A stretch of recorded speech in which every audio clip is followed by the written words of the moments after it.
Gégé en direct sur RMC, assistez aux grandes gueules, 06 60 61 00 60. Vous composez le numéro de téléphone et vous venez nous retrouver dans le public. Par exemple lundi prochain avec Fatima Idbounoua, Anas Kazib et Jacques Maillot, 06 60 61 00 60. Les grandes gueules veulent savoir que se passe-t-il dans la police, ou plutôt on sait ce qu'il se passe dans la police. Il y a un vrai mal-être, un vrai malaise, conditions de travail qui sont difficiles. On en est à 28 suicides dans la police. Mais pourquoi est-ce que on n'arrive pas à résoudre ce mal-être, ce malaise? Les GG veulent savoir. RMC, les grandes gueules veulent savoir. C'est ce qu'on appelle le compteur de la honte, entre nous.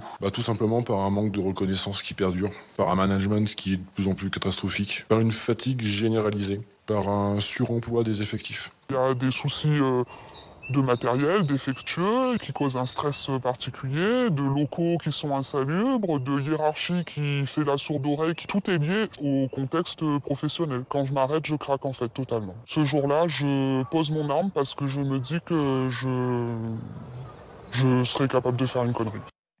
Voilà, vous avez entendu le témoignage de policiers qui veulent bien sûr rester anonymes. L'ensemble des syndicats appellent à un rassemblement dans 1 heure pour dire stop, il faut que ça s'arrête, il faut qu'on nous écoute. On en est, je vous le disais, aujourd'hui à 28 policiers qui se sont donné la mort depuis le début de cette année. Oui, depuis le début de cette année, on est encore en début d'année, et c'est vrai que ces 2 suicides de policiers qui ont été signalés hier, ça a été un peu la goutte d'eau, et d'où ce mouvement de colère qui s'exprime avec cet appel des syndicats qui demandent à être reçus en urgence par Christophe Castaner. Alors il y a un plan de lutte contre les suicides dans la police qui avait été mis en place par le prédécesseur de Castaner, Gérard Collomb. Christophe Castaner a annoncé qu'il allait amplifier ce plan anti-suicide, qu'il allait créer une cellule alerte prévention suicide pour la police nationale, assurant que le suicide n'est pas une fatalité. Alors c'est vrai que c'est toujours très compliqué parce que on parle de la profession, mais derrière il y a un homme, une femme qui suicide, et il peut y avoir multicauses pour un suicide, et c'est pas forcément ta profession qui te pousse à te suicider. Ça peut être un déclencheur. Il y a une chose aussi, c'est que les policiers ont des armes, et que quand on a envie de passer à l'acte, c'est plus facile quand on est policier gendarme que pour un simple citoyen, ce qui explique aussi peut-être ce nombre élevé. Et puis on sait, on en parle souvent ici dans les grandes gueules, il y a quand même la gestion de l'État, la DRH. L'État est un très mauvais DRH, ne gère mal ses équipes. Visiblement, il y a des policiers qui sont à bout, qui en ont marre de travailler avec du matériel déplorable, qui ne comprennent pas toujours le sens des missions qu'on leur donne. Donc, est-ce qu'il faut effectivement se mettre au chevet de nos policiers et régler cette question? 32 16 RMC.fr, Zora Habitant. En fait, moi, quand j'écoute ça, et c'est le cas des agriculteurs, c'est le cas de plein de corporations comme ça qui souffrent. Ce que je constate, c'est que en fait, en 4 décennies, il y a énormément de choses qui se sont améliorées, mais il y a un espèce de carnage dans plein d'endroits, et qu'il va falloir au moins la même chose pour pouvoir remettre d'équerre. C'est-à-dire cette souffrance de la police. Elle n'est pas acceptable. Je veux dire, la police aujourd'hui, avec la crainte du terrorisme, avec une société de plus en plus violente, qu'elle soit au volant ou ailleurs, ils sont de plus en plus sollicités. Donc il y a une urgence, il y a vraiment une urgence, parce que le jour où on n'a plus de citoyens qui décident de s'engager, qu'est-ce qu'on fait? Je veux dire, c'est une profession dont on doit revoir, comme dit Olivier, non seulement le management, mais les moyens. Quelles sont les causes qui produisent que ces gens, finalement, arrivent à se suicider autant? C'est quand même vous vous rendez compte, moi, ce qui m'effraie, c'est que depuis très longtemps, nous constatons énormément de dysfonctionnements dans cette société, mais que pendant très longtemps, on n'a jamais eu de gens à la hauteur qui ont solutionné de manière très concrète et qui ont produit des effets à ces phénomènes. Il y a moins de suicides chez les politiques, c'est sûr. Ouais, voilà, on est d'accord. Non, mais c'est inquiétant. Ça veut dire que l'éducation nationale se plaint, les hôpitaux se plaignent, le corps médical aux urgences, ils n'en peuvent plus, les policiers n'en peuvent plus, les militaires n'en peuvent plus. C'est la fonction publique. Non, mais chaque fois on parle de la fonction publique. Non, mais voilà. Mais c'est un problème. C'est symptomatique de quelque chose qui se passe. À un moment donné, quand on nous dit l'État, c'est formidable, il faudrait que l'État se prenne soin de ses fonctionnaires, de ses agents, de ses employés. Oui, d'accord, mais il y a aussi tout le reste. Avant de vouloir s'occuper d'autres choses. Oui, bien sûr, mais c'est l'ensemble d'un mécanisme comme ça qui souffre et qui a des conséquences un peu partout. Donc moi je me mets, genre, pour le coup là, je me mets à la place du président de la République. Si j'étais présidente de la République, moi aujourd'hui, je me dirais bon, voilà de quoi j'hérite quand même. Et je me dis qu'est-ce que je mets en œuvre tout de suite, quel est le cahier des charges que je mets en place pour chacun, je le rends transparent et je dis aux Français, je pars de là, regardez où on doit arriver, regardez ce qu'on doit réparer et regardez ce qu'on doit améliorer. Le problème, c'est qu'on n'a aujourd'hui toujours pas de visibilité de cette espèce de réparation ou on va dire d'amélioration de ces secteurs. Donc c'est ça qui est encore inquiétant. En 15 secondes, hein, je vous lis Didier, c'est 4 lignes. Hein, ça a été un ancien policier, il dit le problème c'est que ancien policier aujourd'hui à la retraite, me dit Didier, j'ai exercé dans le Rhône. Pendant longtemps, on vous promet des avancées au quotidien, vous les attendez parce que c'est l'administration, ça met beaucoup de temps. Vous êtes mal dans votre boulot, du coup vous êtes mal chez vous. Plus vous êtes mal chez vous, plus vous êtes mal dans votre boulot. Plus vous êtes mal dans votre boulot, plus vous devenez de plus en plus mal chez vous. Et il me dit-il, j'ai pensé au suicide, j'ai fait une dépression et finalement j'ai quitté la police, j'ai préféré sauver mon couple. Voilà ce qu'il m'écrit Didier sur internet rmc.fr. Monsieur Mourad Boudjelal. Plusieurs choses.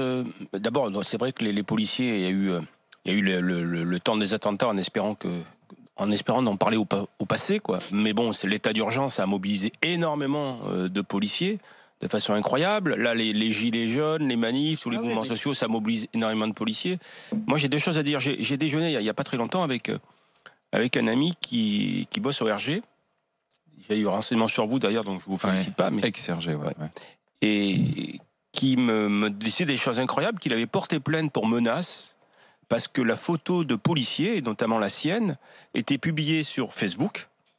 Et il m'a montré la photo d'un policier, on le voyait bien, plein plan, avec identifier cette ordure de policier, il doit payer, il doit être châtié, ou des termes dans ce sens. C'est-à-dire qu'aujourd'hui, il y a une haine anti-policier qui est en train de naître dans ce pays très forte, avec des mecs qu'on identifie sur Facebook, dont on met la photo, c'est-à-dire qu'on les prend en photo pendant les manifs, de façon à quasiment les poursuivre dans leur vie privée. Quoi. Mais il y en a certains ont été...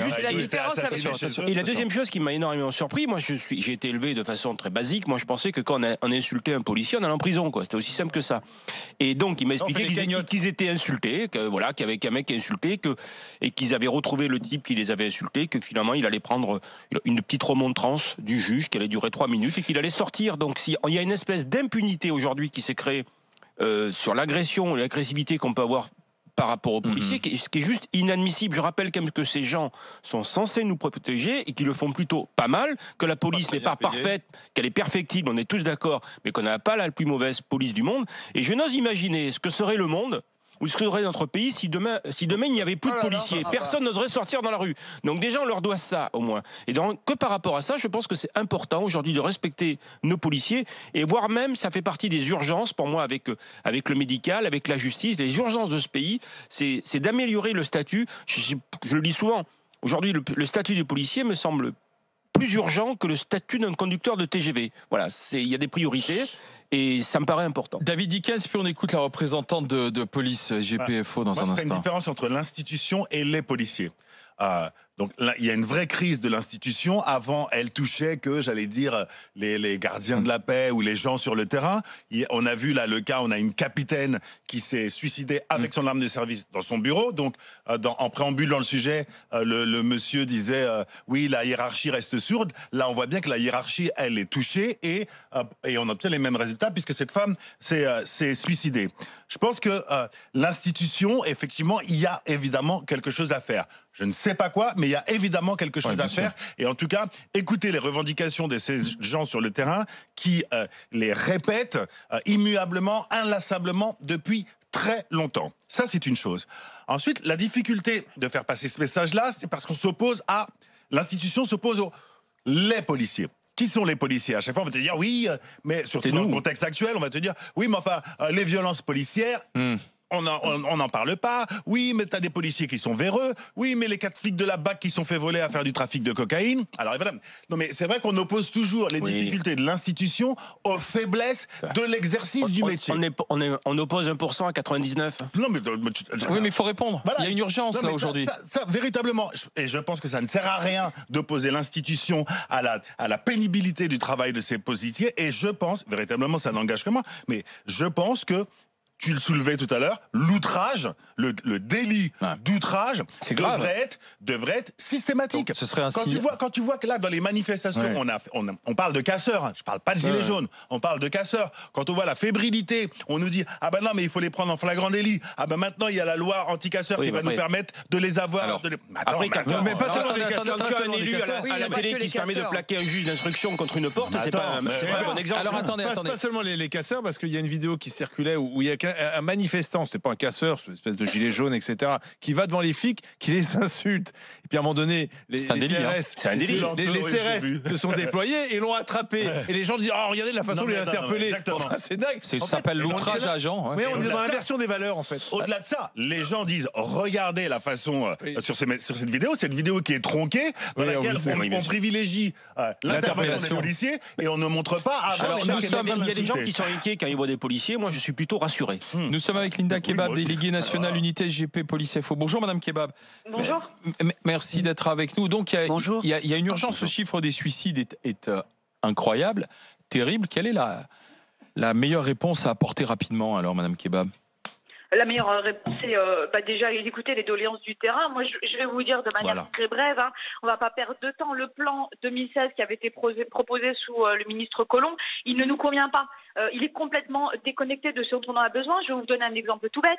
Quand on a un fonctionnaire qui a fait une tentative de suicide, on va demander à son chef de service donc d'effectuer des rapports sur la manière de servir du fonctionnaire une fois qu'il est revenu au travail et après sa tentative de suicide. Sauf qu'on n'arrête pas de pointer le fait que souvent, ce sont des problèmes hiérarchiques qui conduisent les collègues aussi à se suicider ou à tenter de se suicider. Et en fait, on est en train de dire au chef de service, parce qu'on n'a pas envie de payer des psychologues, eh ben, on va vous donner le boulot. Sauf que des fois, il y a certains de ces chefs de service qui sont aussi partie prenante dans l'affaire. Je vais vous donner un autre exemple tout bête, c'est quand on nous dit les espaces de convivialité, on va mettre une machine à café, une télévision, et peut-être que les collègues vont retrouver un petit peu d'humanité dans les services, mais c'est pas ce qu'on demande. On demande à ce que les collègues puissent trouver du temps pour discuter entre eux après une mission qui est difficile, notamment quand on a vu du sang, de la mort, des outrages, je vous en parlais il y a quelques instants. Enfin, des moments où on a besoin de parler, ou même on a besoin de s'épancher sur sa vie privée, comme dans tout milieu professionnel, et qu'on a des hiérarchies qui disent aux collègues non, les statistiques, sortez, faites des patrouilles, faites des missions, faites des procédures. Enfin, c'est tout ça en fait, c'est du quotidien. Mais quand vous dites les problèmes avec la hiérarchie, pour qu'on comprenne bien, c'est quoi? C'est le manque de dialogue, c'est les petits chefs qui donnent des ordres qui sont pas toujours bien compris, c'est quoi? En fait, c'est une expression qui est devenue aujourd'hui complètement galvaudée, c'est la politique du chiffre. On a des chefs de service qui sont payés à le nombre d'affaires, à la présence des effectifs sur le terrain, au nombre d'élucidations d'enquête. Et tant pis, il vaut mieux avoir 15 procédures pour des fumeurs de shit qu'une belle procédure pour un gros trafic de stupes, parce que au final, les 15 sont plus lucratifs à la fin de l'année sur les primes et les objectifs. Enfin voilà, mais Linda, la politique du chiffre qui fait que oui. Linda, ce que vous dites là, on l'entend effectivement depuis ce projet, depuis ce plan pour la police. Donc ça commence à dater.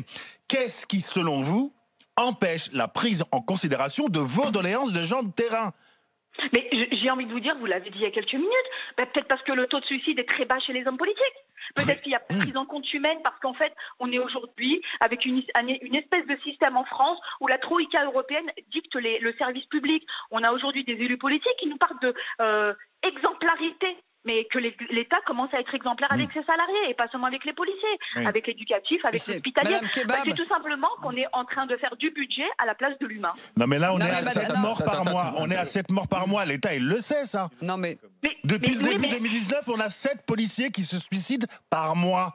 28, ça fait 7 policiers qui se suicident par mois. Allez-y. Écoutez, je vais vous donner une anecdote toute bête.